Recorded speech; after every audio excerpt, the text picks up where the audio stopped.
أعوذ بالله من الشيطان الرجيم بسم الله الرحمن الرحيم ألم نشرح لك صدرك അസ്സലാമു അലൈക്കും വറഹ്മത്തുള്ളാ.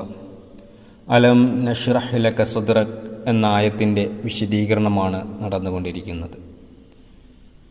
ഇതിൻ്റെ വിശദീകരണത്തിൽ തുടർന്ന് ഖലീഫത്തുൽ മസീഹ് സാനി റളിയല്ലാഹു അൻഹു പറയുന്നു, യഖീൻ അഥവാ വിശ്വാസത്തിൻ്റെ പല നിലവാരത്തെക്കുറിച്ചും വിശുദ്ധ ഖുർആനിൽ പ്രതിപാദിക്കുന്നുണ്ട്.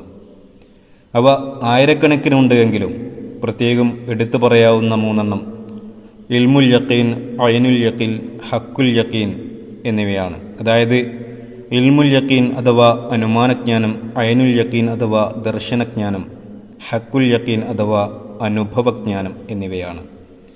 ഹസ്രത്ത് മസീഹ് മൗഊദ് അലൈഹി സ്വലാത്തു വസ്സലാം തൻ്റെ ഗ്രന്ഥങ്ങളിൽ അവയെക്കുറിച്ച് വ്യക്തമായി പരാമർശിക്കുന്നുണ്ട്.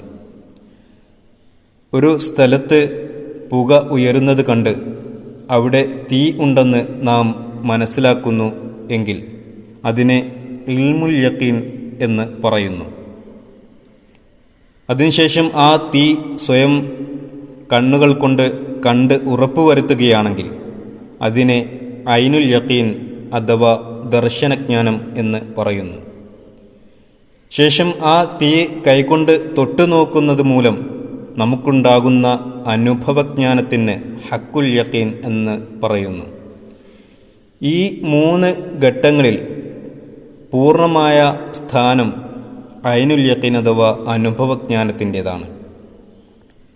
കാരണം അതിനുശേഷം, അതായത് ആ നിലവാരത്തിലേക്ക് എത്തിയതിനു ശേഷം സംശയത്തിൻ്റെ ഒന്നും ബാക്കി ആയിട്ടുണ്ടാവുകയില്ല. ഈ സ്ഥാനമാണ് പ്രവാചകന്മാർക്ക് ലഭിക്കുന്നത്. നബി തിരുമേനി സല്ലല്ലാഹു അലൈഹി വസല്ലം സയ്യിദുൽ അംബിയ അഥവാ പ്രവാചക പ്രഭു ആയ കാരണത്താൽ നബി സല്ലല്ലാഹു അലൈഹി വസല്ലം ഏറ്റവും കൂടുതൽ ആ സ്ഥാനം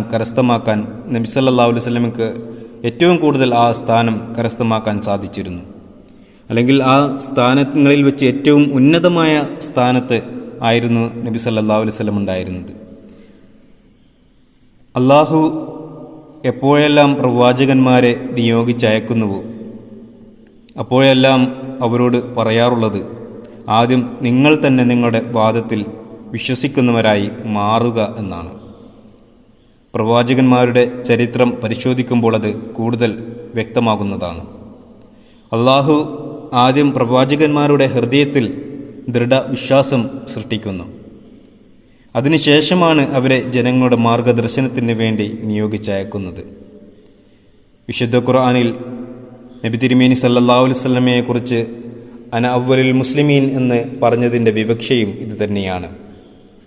കാരണം സ്വയം ദൃഢവിശ്വാസമുള്ളവർക്ക് മാത്രമേ മറ്റുള്ളവരുടെ ഹൃദയത്തിൽ ആ വിശ്വാസം ജനിപ്പിക്കാൻ സാധിക്കുകയുള്ളൂ. ആരുടെ ഹൃദയത്തിലാണോ സ്വയം ഈമാന്റെ പ്രകാശമുള്ളത് അവർക്കാണ് മറ്റുള്ളവരെ ആത്മീയമായി പ്രശോഭിപ്പിക്കാൻ സാധിക്കുകയുള്ളൂ. ഇവിടെ ഇൻഷിറാഹെ സദർ അഥവാ ഹൃദയത്തെ തുറക്കുക എന്നതുകൊണ്ട് അർത്ഥമാക്കുന്നത് ഹക്കുൽ യഖീൻ അഥവാ അനുഭവജ്ഞാനം എന്ന് പറയപ്പെടുന്ന ഉന്നത നിലവാരത്തിലുള്ള വിശ്വാസമാണ്. ഹസ്രത്ത് മൂസ അലൈഹി സ്വലാത്തു വസ്സലാം റബ്ബിശ്റഹ് ലി സദ്രി, എൻ്റെ നാഥ എൻ്റെ ഹൃദയത്തെ നീ തുറക്കണമേ, അല്ലെങ്കിൽ എനിക്ക് അതിൽ ഉറച്ച വിശ്വാസം പ്രദാനം ചെയ്യണമേ എന്ന് അള്ളാഹുവിനോട് പ്രാർത്ഥിക്കാറുണ്ടായിരുന്നു. എന്നാൽ നബി സല്ലല്ലാഹു അലൈഹി വസല്ലമയോട് അത് ഞാൻ നിനക്ക് നൽകിയിരിക്കുന്നു എന്നാണ് അള്ളാഹു പറഞ്ഞിരിക്കുന്നത്. ഭൗതിക വസ്തുക്കളാണ് ലഭിക്കുന്നതെങ്കിൽ അതിൽ വിശ്വസിക്കാൻ ആർക്കും തന്നെ പ്രയാസമുണ്ടാവുകയില്ല. എന്നാൽ ഒരു ആത്മീയ കാര്യമാകുമ്പോൾ ഏതുവരെ അള്ളാഹു നിരന്തരം അവൻ്റെ ദൈവീക പ്രകാശം ചൊരിഞ്ഞുകൊണ്ട് ഹൃദയത്തിൽ ആ കാര്യം ദൃഢപ്പെടുത്തുന്നില്ലയോ, ഹക്കുൽ യഖീൻ്റെ സ്ഥാനത്തേക്ക് ഉയർത്തുന്നില്ലയോ, അതുവരെ അതിൻ്റെ ദൃഢമായ വിശ്വാസം ഉണ്ടാകാൻ സാധ്യമല്ല.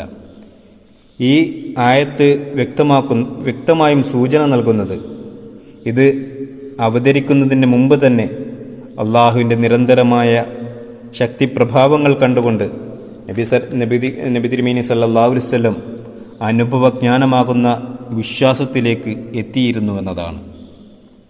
അതുകൊണ്ടാണ് നിന്റെ ഹൃദയത്തെ തുറന്നു, അല്ലെങ്കിൽ നിനക്ക് വളരെ വ്യക്തമായി ബോധ്യമാക്കപ്പെട്ടു എന്ന് അള്ളാഹു പറഞ്ഞത്.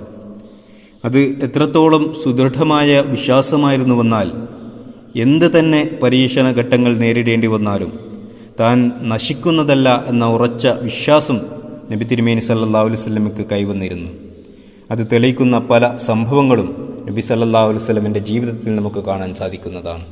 ഇൻഷാ അല്ലാഹ് അടുത്ത ദർസിൽ വാഹിറു ദഅവാന അൽഹംദുലില്ലാഹി റബ്ബിൽ ആലമീൻ.